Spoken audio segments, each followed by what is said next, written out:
there's one thing this pandemic situation is showing us, it's that we're all connected. And on some level, we're all suffering. But we're also ready to fight our way through. In this series, I'm speaking to people I call friends, people I respect, people I want to see do well. Because in the end, we all have to carry on. And it's better if we carry on together. Hello, friends. Thank you for joining in. And as we all navigate these uncertain times, the uncertainty of this situation, I'm speaking to people that I have been friends with for years, people that I respect, people that I admire, and people that I want to see do well. Today, I'm speaking to my good friends Tiffany and Jonathan, the curators behind Lost Coast in Kittery, Maine. Welcome, guys. How are you doing today? Doing Great. Well, thank you. Thanks so much for having us. Obviously, a lot has changed in just the last 2 or 3 weeks.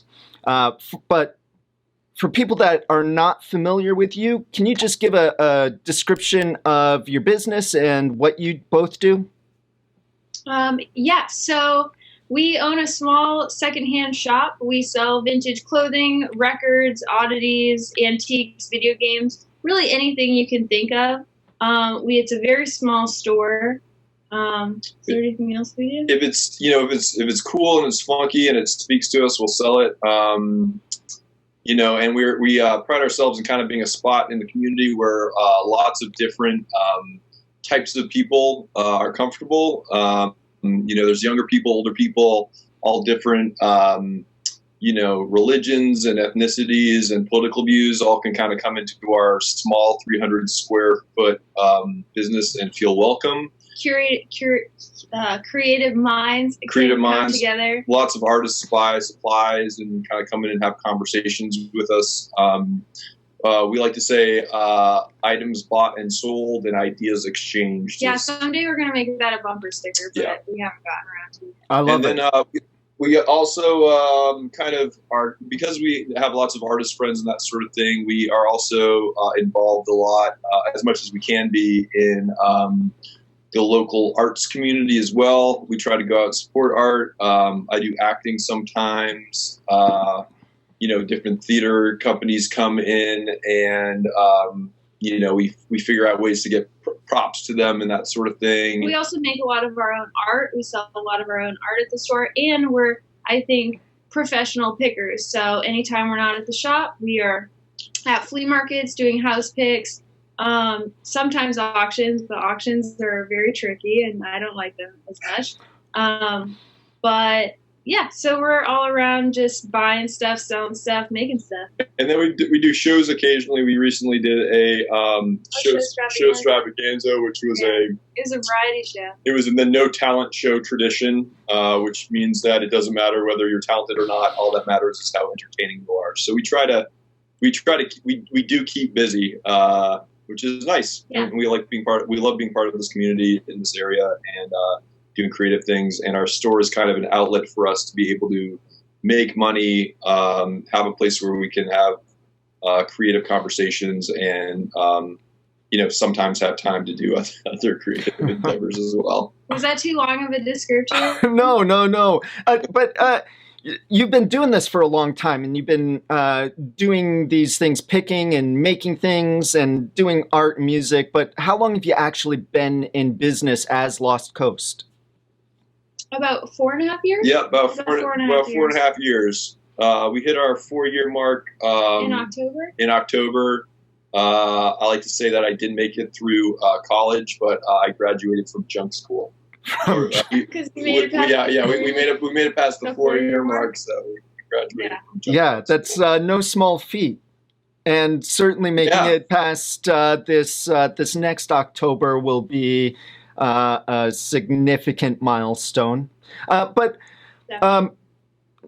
now, before this outbreak, how were things going? I think this was our best winter we've ever had. Yeah, we were finally like we were finally doing okay. Yeah, we were finally comfortable. We weren't stressing out. Get out of my Cheerios. Sorry, our cat's going through our Cheerios. We were finally at a good spot where we could kind of breathe a little bit, and we weren't stressing out on the daily, which is a mostly me thing.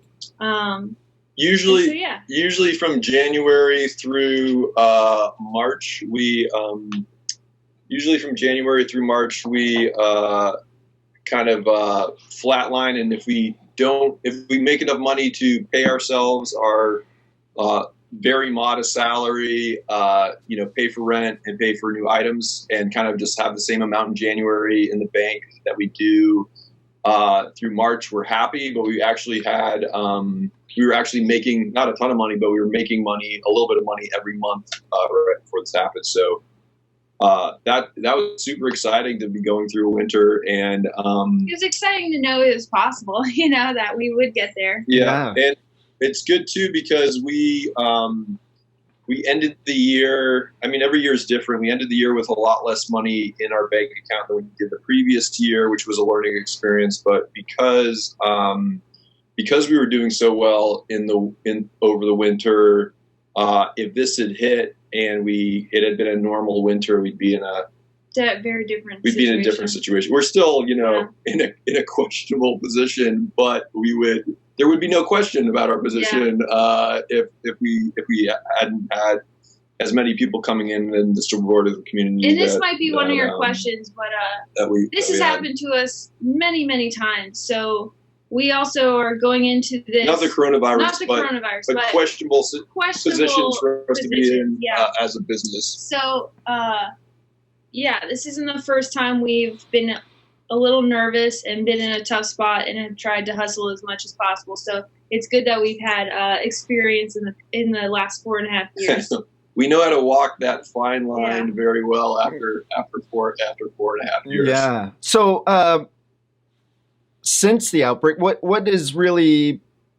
been the biggest challenge that you have had to face, and what are you doing to keep yourselves going, treading water, whatever you guys need to do? What's happening behind the scenes? Can I do this one? Can I do just like a little bit, and then you can jump in? I think that the hardest thing for us was to decide to close our doors physically in the first place. Definitely. And ongoing trying to, once again, walk the fine line of doing, what's right and doing what is the best for ourselves, for our health and for the community's health and what's safe and all that stuff. Because, we decided, I forget if it was like 3 Wednesdays ago or 4 Wednesdays ago to close the doors because we were so small, because we have a physically small space. Yeah. And it was before the actual shutdown of non-essential businesses. We kind of decided before that officially happened in our state that it was just the right thing to do for the both of us. Mm-hmm. But it was hard. Yeah. We cried a lot that day. We have physical issues ourselves, and we have a lot of elderly folks and a lot of friends that have pre-existing conditions and that sort of thing. And so another aspect that's tough is that because we're self-employed, and we're still trying to figure this out, but as of a couple of days ago, nationally, we're supposed to get unemployment, even though we're self-employed. But as of a couple of days ago on the Maine website, it was basically like, don't apply if you're self-employed because you're going to get denied at this point. So in order for us to have a roof over our heads and to eat and to have Lost Coast still be a physical location after this thing, we do have to work. And we did the math of how long we would survive if we just stopped working altogether. And if we used our entire life savings, everything we have, we would be out of money within just 2 months. So if we don't continue to work and we don't continue to try and be creative, we'll lose the store and it just won't be good. We'll get kicked out of our apartment. Yeah. We won't, we have a modest savings as well. It's taken us 4.5 years to save back up, to save some money, and not be, we hemorrhaged money for the first 2.5-3 years of the business. So this is happening at a point where, right when we're starting to, be able to save a little bit of money and that sort of thing too. Which is, of course, this is the story of my life. So it would make sense that this would be happening. Tiff was like, I don't want to do anything in March. We're not. Yeah, before this whole thing started, my goal for this whole entire year was to do a thing called Blackout March, which is what I made up myself. I said, John, I'm so exhausted. Every single day we go to work, then people ask us to hang out, and I can't handle saying no. So we go to shows, and I'm always texting with people, and I'm tired. I work myself too much. So March was supposed to be the month where I didn't do anything after work. And then this happened, and I was like, oh no, I've worked harder than I've ever worked in my life. So consciously, she had this happen so that everyone gets to stay home and relax, and we have to work 5 times as hard. So you're the cause of it. Yeah, it was Tiffany Lessard, basically. I also wanted to say something that I wasn't expecting to happen from this. I mean, I guess you can never plan for it, but early on, John and I decided that I would be in charge of the internet, because I didn't want us both commenting to people. I didn't want to get confused as to who paid for what. I wanted to be in control. But doing online stuff is very difficult. Like, we've always done Instagram and Facebook, but the store is our baby. But now that everything is through texting and through online, what used to be like a 10-minute in and out selling something is now like a 3-hour conversation of, well, what do you want? When are you going to pick it up? How are you going to pay it? It takes a very long time. So we are making money to survive, but we're just working way, way more to try and get that money. It's just a harder thing to get. But I'm enjoying it. I have a lot more respect for people that exclusively sell online at this point. Yeah. Hard. And shipping stuff and packing stuff up, and then we have to go to the post office, which has been a scary thing for us, because we usually bring a huge tote of like 20 things at a time. And now, are you maintaining multiple conversations at a time, or are those 3-hour conversations kind of spread out as well? I'm doing that all at once. So if someone messages me about something, I'll immediately start talking to them, even if I'm at home late at night or in the morning. And then can I show you this? I have this notebook that I just got, and I keep everything super organized. So if someone comments asking for a shirt, I write, get back to this person, or send this person a message, or make this person a mystery box. And I just have like lists and lists of whether we have to ship it, how many miles we went to deliver it. Because now I have to keep track of money in a way that's not just, it's in our Square system because they used a credit card or cash. Like, everything's through now different payment options, like PayPal, Venmo, Square, and then sometimes cash. So now I'm keeping track of like a million different things at once. But I don't know. It also kind of excites my like, what do you call that? OCD? Like meticulous. Tiff's coping mechanism this has always been, I think, what's great about the store is her stress relief is the store, which I've always tried to be like, you need to take some time for yourself, you need to breathe. And the last few weeks have been interesting because that's what my gut reaction is to tell her that she needs to take a breath, she needs to not work so hard and that sort of thing. But I know that that's how she relieves stress. So it's a double-edged sword. But it relieves my stress to know that we're making money. So if I work as hard as possible, then at the end of the day, it's making me feel better. Yeah. And we will come out of this. How we come out of it is still up to question, but we will come through this. And think of all of the new skills that you're going to come out of this with to allow you to sell more or to sell better. And through the course of this, you're going to be able to refine the ways that really work the best for you. Yep. Yeah, that's the thing that's weird about it is, that's the thing that we're still trying to figure out is we jumped into this. It was one of those situations where we didn't know it was happening till it was happening. We jumped into it. We've been working our butts off, like really all day, every day. I mean, we've been taking technically days off on our 2 days off, but like Monday we ran around and delivered stuff and went to the post office for hours. And then yesterday, Tiff worked on an art project that's going to be a book that we're going to sell. And it's so cool. I worked on a zine, so we're not stopping. But the thing about it is there's probably more efficient ways that we can sell online and that sort of thing. But because we had to just jump into it and we've been working all day, every day, we haven't even had the time to sit down and be like, how can we more efficiently get back to people? Yeah. And we have decided too that we want to be a mystery box store after this is done, because mystery boxes are really what has started since this whole thing. Tell me more about that, because I saw something about that the other day, and you are taking questions from people to find out what they are into. So tell me what your approach is for curating their input, their interests, and what's coming out of the store as a result of that.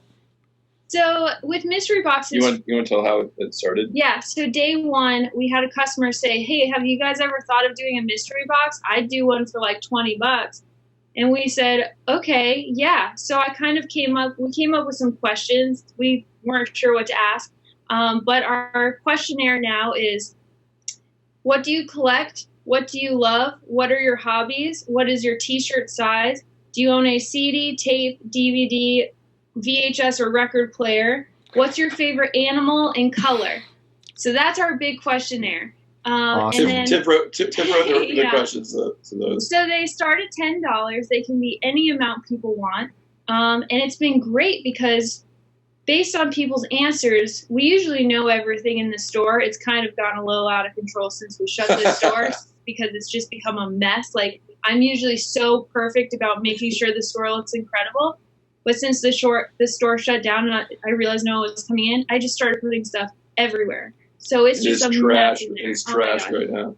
But it's great because with the mystery boxes, we can go through every single section of the store, and we're pulling from everywhere. So we are pulling vintage fabrics and magazines from people's year they were born, and like, it just makes us get creative, and it's been so much fun for us. And that's really what's kept us afloat, is we're selling mystery boxes now, because it's easier than posting one item on an Instagram post. It's just being able to sell like 10 to 20 things at once that are from all sections of the store.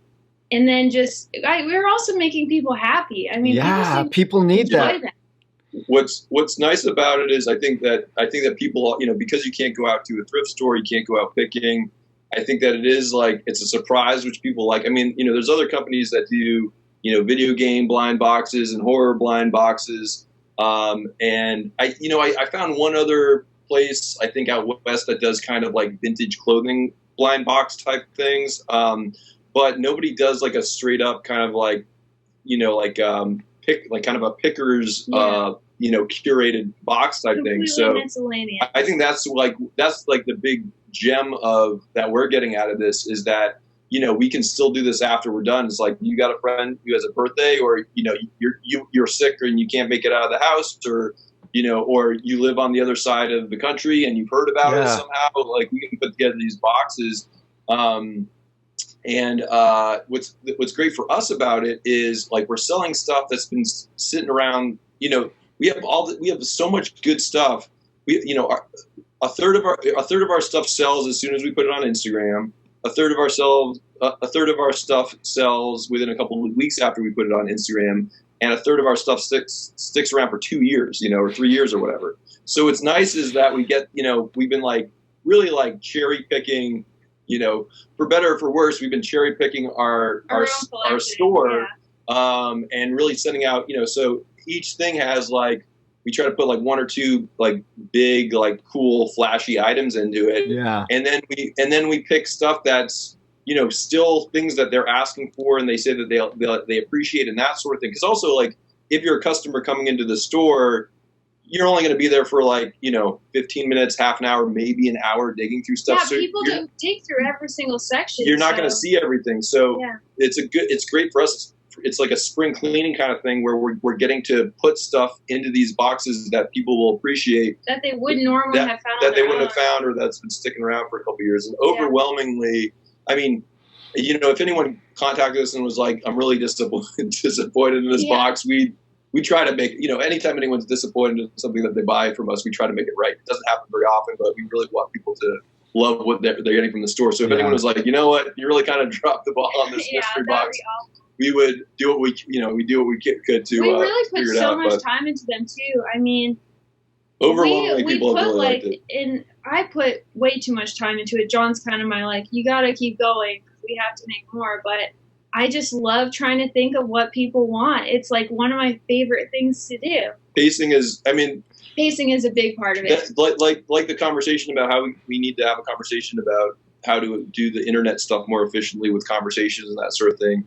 Mystery boxes are one of those things too. I mean, Tiff's a perfectionist, which is fantastic. It's also like on Saturday or Sunday we had one mystery box to make, and then by the end of the day we had 12 that we had to do. And I was like, I had to be like, this is, you're questioning whether people will like this or not, this box or not, but they will.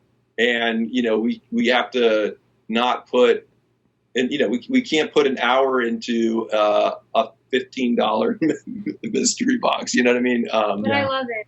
I'm scared that I'll forget stuff. I've sent out a couple of mystery boxes, and then a couple of days later, I'll be like, that thing. I hope they buy another one so I can give them this thing. Yeah. Those little experiences that you're generating, though, and getting people to capture that moment of discovery and just spreading that good energy, guys. That is so, I can't tell you how encouraging it is just to hear how excited you are about this, something that you didn't have before all of this happened. And that's really, really exciting. Well, that's what we've always tried to do is, we're a store, but our goal has always been to just kind of bring positivity and to make just try to bring some joy and happiness into people's lives, which has always been our goal. And having the physical location, people come in all the time that it's maybe not the worst day of their life, but they're just not doing well, and they're like, I'm going to go in and see Tiff and John and buy something, that sort of thing. So that's been an interesting thing that we're lucky enough to have figured out how to do without having the physical location, which is huge. Because if we hadn't had that suggestion early on, we'd be in a totally different place right now. Yeah, we'd be bumming out, and it would be really hard to transfer that. You would do what we could, but this has been a really great vehicle for being able to do that in these circumstances. We did send him an extra bonus shirt as a thank you very much for this idea. Yeah, that's fantastic. Thank you for suggesting this. Yeah. Now, for other people in a similar situation, or, you guys are kind of unique, but what kind of advice would you have for other small business owners as they're trying to wrestle with the same exact issues? How do I stay in business? How do I stay afloat? What would you say to them? I mean, every business is different. The one thing that local businesses have in common is in smaller businesses is that I think whether or not something like this is happening is you have to just be as creative as you possibly can. And look at every negative as an opportunity for growth and to be more solid as a company when it's over. That's tough because every individual has different levels of creativity. They present themselves in different ways. They're not everyone is as social, and it's tough because for us. So many times we've survived and made it just because of all the specific events. At the 4-year anniversary mark, every person that came in during that time period, I said, we couldn't have done it without you, because there were times when we had $15 in our bank account, and then, that one sale made the difference. So it's really, it is, we are, we kind of have, like if we didn't have almost 4,000 followers at this point, we wouldn't be, getting through with these mystery boxes. I mean, it's been a very small percentage of people that have bought, of the 4,000 followers or whatever, that have bought mystery boxes so far. But we're hoping that because we have like close to it's like 3,700 or whatever. But because we have that many people, hopefully it'll stagger, and every time we post it, we'll get another little rush and that sort of thing. But my advice would be to be honest and to reach out to people in a very sincere way. Like, we are always on the computer. Our faces are always on our Instagram. We are the faces of our store.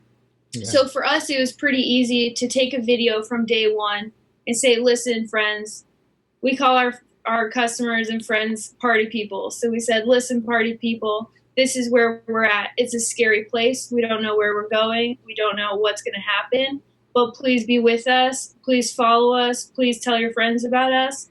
And we were just very open and honest. And then asking customers what they want.